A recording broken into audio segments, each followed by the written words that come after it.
Okay, I'm going to go into Numbers chapter 21. The king of Arad, the Canaanite who dwelt in the south, heard that Israel was coming on the road to Atharim. Then he fought against Israel and took some of them prisoners. So Israel made a vow to the Lord and said, "You will indeed deliver this people into my hand, then I will utterly destroy their cities." And the Lord listened to the voice of Israel and delivered up the Canaanites, and they utterly destroyed them and their cities. So the name of that place was called Hormah. Then they journeyed from Mount Hor by the way of the Red Sea to go around the land of Edom, and the soul of the people became very discouraged on the way. And the people spoke against God and against Moses, "Why have you brought us up out of Egypt to die in the wilderness? For there is no food and no water, and our soul loathes this worthless bread." So the Lord sent fiery serpents among the people, and they bit the people, and many of the people of Israel died. Therefore the people came to Moses and said, "We have sinned, for we have spoken against the Lord and against you. Pray to the Lord that he take away the serpents from us." So Moses prayed for the people. The Lord said, "Moses, make a fiery serpent and set it on a pole, and it shall be that everyone who is bitten, when he looks at it, shall live." So Moses made a bronze serpent and put it on a pole. And so it was, if a serpent had bitten anyone, when he looked at the bronze serpent, he lived. Now the children of Israel moved on and camped in Oboth. And they journeyed from Oboth and camped at Ijeabarim in the wilderness, which is east of Moab, toward the sunrise. From there they moved and camped in the valley of Zered. From there they moved and camped on the other side of the Arnon, which is in the wilderness that extends from the border of the Amorites. For the Arnon is the border of Moab, between Moab and the Amorites. Therefore it is said in the book of the wars of the Lord, what happened to the books of Arnon, and the slope of the brooks that reaches to the dwelling of Ar and lies on the border of Moab. From there they went to Beer, which is a well where the Lord said to Moses, "Gather the people together, and I will give them water." Then Israel sang the song, "Spring up a well." All of you sing it.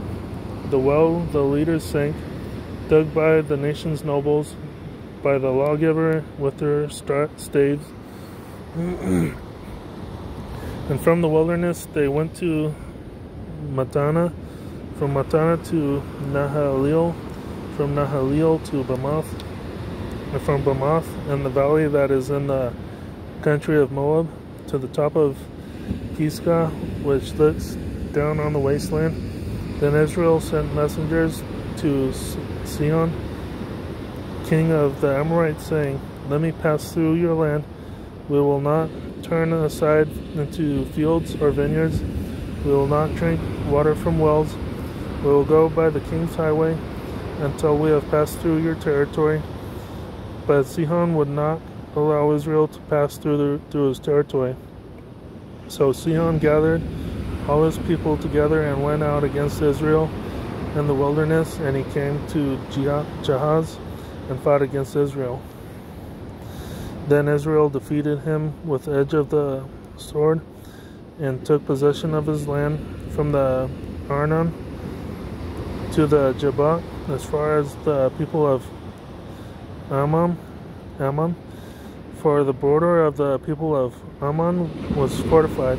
So Israel took these cities, and Israel dwelt in all these cities of the Amorites, in Heshbon and in all its villages, Then Heshbon was the city of Sihon, king of the Amorites, who had fought against the former king of Moab, and had taken all his land from his hand as far as the Arnon. Therefore those who speak in Proverbs say, "Come to Heshbon, let it be built, let the city of Sihon be repaired. For a fire went out from Heshbon, a flame from the city of Sihon. It's consumed Ar of Moab, the lords of the heights of Arnon. Woe to you, Moab! You have perished, O people of Woe to you, Moab! You have perished, O people of Chemosh."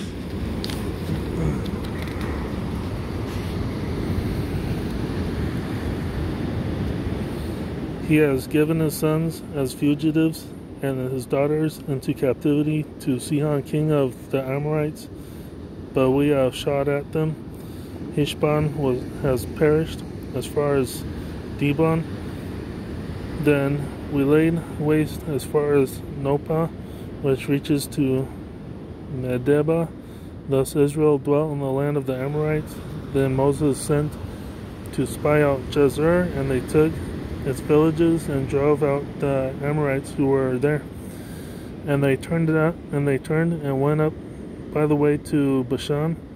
So Og, king of Bashan, went out against them, he and all his people, to battle at Edrei. Then the Lord said to Moses, "Do not hear him, for I have delivered him.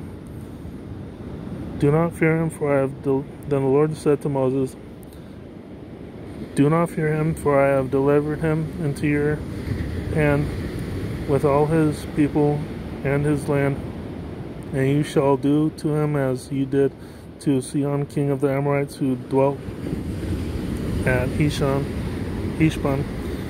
So they defeated him, his sons, and all his people, until there was no survivor left him, and they took possession of his land. That's the end of Numbers chapter 21.